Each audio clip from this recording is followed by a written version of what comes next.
Hello everyone, welcome to SRG study. दोस्तों, एक बार फिर से आप सभी का बहुत बहुत स्वागत है। फ्रेंड्स, आज की इस वीडियो में हम पढ़ने वाले हैं यूपी बोर्ड क्लास 6 का मैथमेटिक्स, जो कि आपका नया बुक है। नए बुक में लिखा गया है गणित सीखिए। ठीक है, तो गणित सीखिए में आपको यहाँ पे सेकेंड चैप्टर का बी पार्ट हम लोग यहाँ पे करने वाले हैं, जो कि पूर्ण संख्या है। पूर्ण संख्याओं का जो हमने इससे पहले 2A अभ्यास 2A को कंप्लीट कर लिया था, इसमें हम पढ़ेंगे अभ्यास 2B के बारे में। इससे पहले हम इस वीडियो की शुरुआत करें तो कुछ हम जो पुराने वीडियो थे उसके कुछ आंसर हम यहाँ पे फिर से एक बार रिपीट कर देना चाहते हैं। जैसे कि आपसे पूछा जा सके, जैसे कि नेचुरल नंबर क्या होते हैं या प्राकृतिक संख्याएँ क्या होती है, तो आपको ध्यान में रखना है, जिनको हम कैपिटल N से रिप्रेजेंट करते हैं। और ये हमारी शुरुआत होती है 1 से। एंड ठीक है, 1 2 3 4 5 6 डैश डैश डैश इन्फाइनाइट तक ये हमारे नेचुरल नंबर होते हैं। उसी प्रकार से होल नंबर, इसको हम पूर्ण संख्याएं कहते हैं। उसकी शुरुआत होती है, अगर हम प्राकृतिक संख्याओं में 0 ऐड कर देते हैं, 0 से शुरुआत करते हैं, तो हमारा पूर्ण संख्या बन जाती है। तो 0 1 2 3 ये भी डैश डैश के अंदर इन्फाइनाइट तक जाती है। उसके बाद हम बात कर लेते हैं इवन नंबर की। इवन नंबर यानी कि आपका सम संख्याएँ।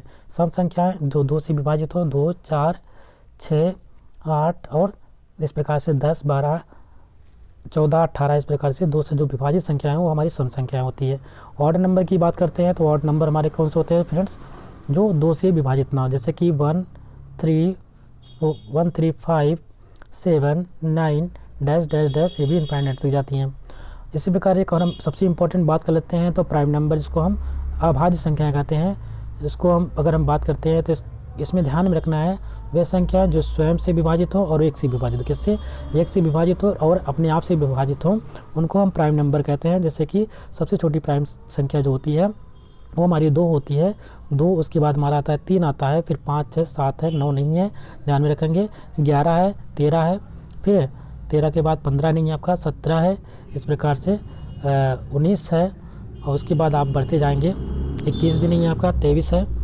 तो 2 अंकों की अगर पूछ ले तो आपको 11 बताना है। 2 अंकों की प्राइम नंबर है अभाज्य संख्या 11 होती है।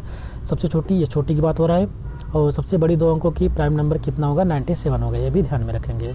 इन सब चीज़ों के बारे में हमने लास्ट वीडियो में डिस्कशन किया था। अब हम लोग इस चैप्टर के बारे में प्रश्न, आगे के जो प्रश्न होते हैं उसके बारे में पढ़ने वाले हैं।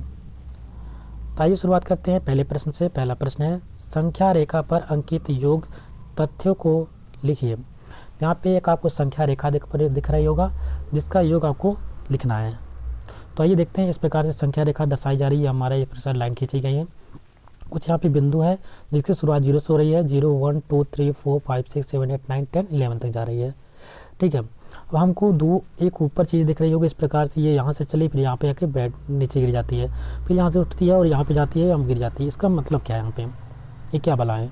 तो दोस्तों कुछ नहीं है कि यहाँ पे पहली संख्या की 1 से लेकर के ये शुरुआत इसकी होती है 4 तक जाना है। तो हम 1 से यहाँ से गिनेंगे 1 2 3 4 लाइन हमने क्रॉस किया, तो इस प्रकार से हमने 4 लेके गए, तो इसकी संख्या क्या हो गई? 4 लिख लिया। उसी प्रकार से फिर यहाँ से उठ रहा है तो अब फिर गिनेंगे 1 2 3 4 5, कितनी संख्या गई? तो यहाँ से यहाँ तक आने में हमको 5 लगा। अब ये दोनों का योग है, जो यहाँ से स्टार्ट किया हो गई, ये पूरा 9 हो गई।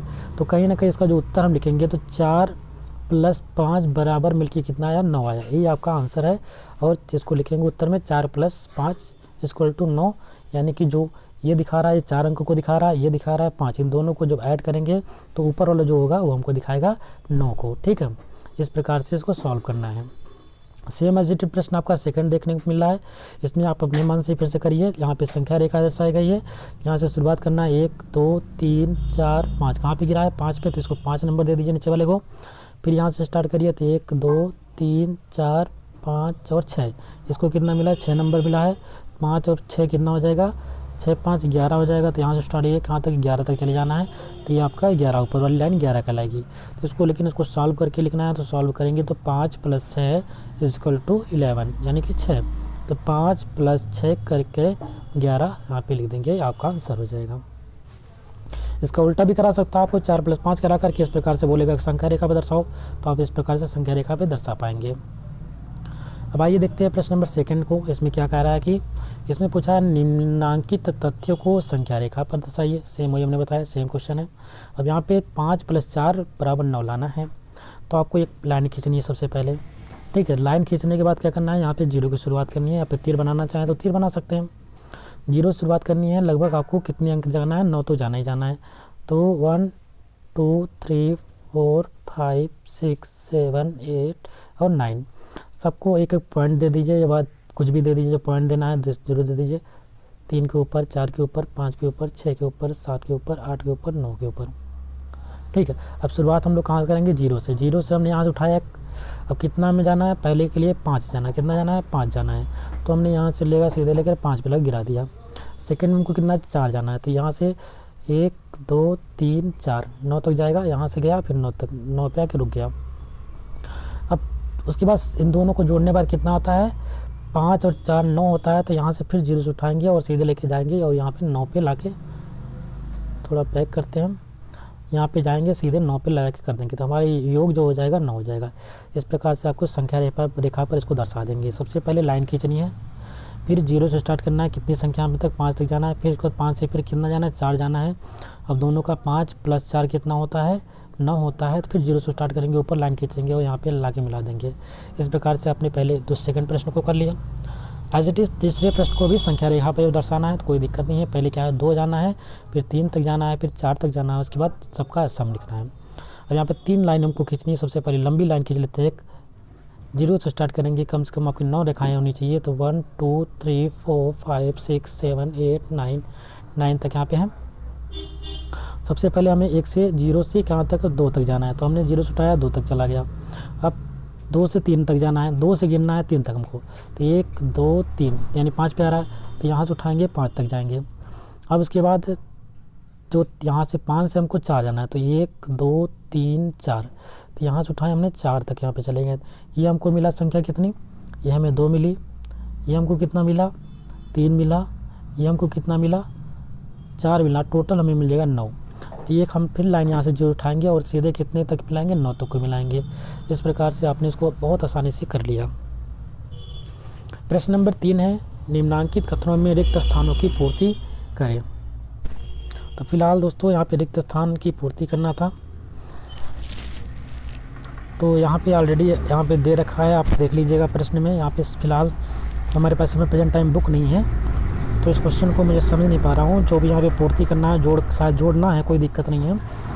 कौन सा खाली स्थान अगर एक रहा होगा जिसको यहाँ पे जोड़ना होगा।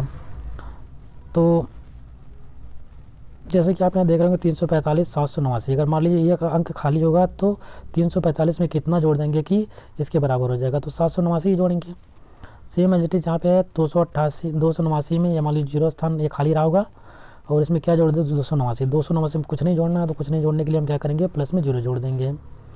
प्रश्न नंबर 3 है यहाँ पे 234 + 556 + 789। मान लो कोई स्थान अब खाली रहा होगा, चलिए यही खाली रहा होगा, तो 234 में क्या जोड़ेंगे कि इसके बराबर हो जाएगा। तो यही संख्या जोड़ेंगे तभी तो होगा, क्योंकि यहाँ पे 234 दे रखा है, सभी प्लस ही में है। हम चाहे ब्रैकेट लगा दे, चाहे जो लगा दे, ब्रैकेट हटाएंगे तभी प्लस में रहेगा, जो भी रहेगा कोई दिक्कत नहीं, जोड़ना है। तो यहीं से संख्या देख के लेफ्ट एंड राइट में देख करके ही सेम संख्याओं को ध्यान में रखना है और उसको जोड़ लेना है। प्रश्न नंबर 4 है, पूर्ण संख्याओं के लिए घटाने की सक्रिया क्रम विनिमय नहीं है, 3 विभिन्न युग्म लेकर इसकी जांच करिए। पूछ रहा है कि यहाँ पे क्रम विनिमय नहीं है, 3 विभिन्न युग्म लेकर के इसकी जांच करनी है। पूर्ण संख्याओं के लिए आपको ध्यान है घटाने की सक्रिया लेनी है, क्रम विनिमय नहीं है, ये ध्यान में रखना है। 3 विभिन्न युग्म लेकर के इसकी जांच भी करनी है। आइए देखते हैं पहले प्रश्न को। पूर्ण संख्याओं के लिए घटाने की सक्रिय क्रम विनिमय नहीं है, तो उदाहरण के तौर पे देखते हैं। तो पहला प्रश्न यहाँ पे है 5 - 4, तो 1, 4 - 5 = -1। ठीक है,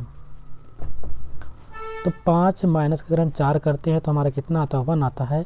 यदि हम 4 - 5 कर दें तो हमारा वैल्यू क्या आ जाएगा, -1 होता है। ये आप सबको पता है, क्योंकि यहाँ पे 5 में से 4 घटाया तो 1 आया, लेकिन यहाँ पे -4 में से, क्योंकि 5 जो संख्या बड़ी होती है उसी में से घटता है, लेकिन यहाँ संख्या के सामने माइनस का साइन है। तो 5 में से हमने 4 घटाया तो हमारा संख्या तो 1 ही आ रहा है, लेकिन जिसकी वैल्यू बड़ी होती है उसी का साइन लिया जाता है। यहाँ पे हम माइनस का मान लेंगे। सेकंड में देख रहे हैं तो 11 माइनस का 9 बराबर 2 आ रहा है। उसी प्रकार से 9 में से 11 हटाते हैं तो माइनस का 2 आ रहा है।